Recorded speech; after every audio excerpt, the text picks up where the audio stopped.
बांगलादेशातील अराजकतेमुळे अल्पसंख्याक हिंदूंची सुरक्षा धोक्यात आली आहे। दिल्ली दौऱ्यावर असलेल्या उद्धव ठाकरेंनी बांगलादेशच्या मुद्द्यावरून मोदींना कोणता टोला लगावलाय, बघूया त्याबद्दलचा रिपोर्ट। तो पापा को बोलो ना, वो पापा को बोलो कि पापा ये भी वॉर रुकवा दो।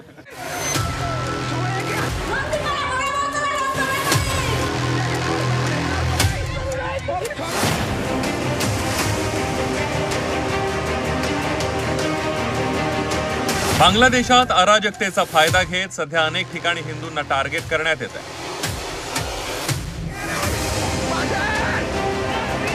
बांगलादेशातील हिंदूंची सुरक्षेची चिंता सगळ्यांना सतावती आहे। केंद्र सरकारने बांगलादेशातील परिस्थितीवरून सर्वपक्षीय नेत्यांची बैठकही बोलावली होती। मात्र या बैठकीत बांगलादेशातील हिंदूंच्या सुरक्षेवर केंद्राची भूमिका नक्की काय आहे, हिंदूंच्या सुरक्षेसाठी भारत सरकार काय करणार, याबाबत अद्याप अस्पष्टता आहे। रशिया युद्ध थांबवणाऱ्यांनी आता बांगलादेशातील हिंदूंवर हल्ले थांबवावेत असा टोला उद्धव ठाकरेंनी मोदींना लगावला। वॉर रुकवा दी ना तो यूक्रेन और रशिया की वॉर रुकवा सकते हैं।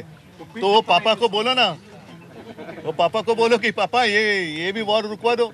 बांग्लादेश में हिंदुओं के ऊपर अत्याचार हो रहे, पापा अत्याचार रुकवा दिए पापा। रशियानं युक्रेनवर हल्ला केल्यानंतर पंतप्रधान मोदींनी भारतीय विद्यार्थ्यांना युद्ध थांबवून सुरक्षित भारतात परत आणलं, अशा आशयाची जाहिरात लोकसभा निवडणुकीच्या रणधुमाळीत प्रसिद्ध केली होती।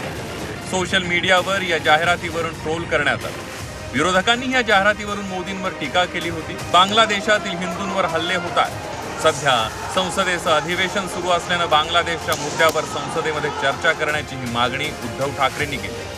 आपल्याकडे सुद्धा मणिपूरमध्ये अजून तसंच पेटलेलंच आहे, काश्मीरमध्ये सुद्धा हिंदूंच्या हत्या होत आहेत आणि आता बांगलादेशात जर मोठ्या प्रमाणावरती होत असतील तर केंद्र सरकारने ताबडतोब पावलं उचलून तिथल्या हिंदूंचं रक्षण केलं पाहिजे। कारण जर शेख हसीनांना तुम्ही इकडे आश्रय देत असाल तर बांगलादेशमधल्या या हिंदूंची रक्षा करण्याची जबाबदारी तुमचीच आहे। धारावीच्या मुद्द्यावर बोलताना उद्धव ठाकरे आक्रमक झाले। धारावीच्या विकासाला माझा विरोध नाही, धारावीतल्या नागरिकांना धारावीतच घर मिळालं पाहिजे। टेंडरच्या अटी शर्ती अदानींना जमत नसतील तर नवीन टेंडर काढण्याचा सल्लाही ठाकरेंनी दिला। माझी भूमिका स्पष्ट आहे, शिवसेनेची भूमिका स्पष्ट आहे। अदानी कोणाचे मित्र, अदानी कोणाचे शत्रू, अदानी काय माझे शत्रू नाही आहेत, पण जो मुंबईचा शत्रू तो माझा शत्रू। सध्या जगभरात अनेक देशांतील नागरिक रस्त्यावर उतरले। भारतातही मणिपूर आणि काश्मीरमध्ये अशांतता पसरली आहे। मणिपूरमध्ये हिंसाचार सुरू असताना पंतप्रधान मोदींनी कसलीच प्रतिक्रिया दिली नाही। नेत्यांनी सर्वसामान्य जनतेच्या सहनशीलतेचा अंत पाहू नये, जनतेला वेठीस धरल्यास जनतेचं न्यायालय काय करू शकतं हे बांगलादेशच्या घटनेनं दाखवून दिल्याचं सांगून ठाकरे यांनी मोदींवर ही अप्रत्यक्ष टीका केली आहे। ब्युरो रिपोर्ट, झी 24 तास।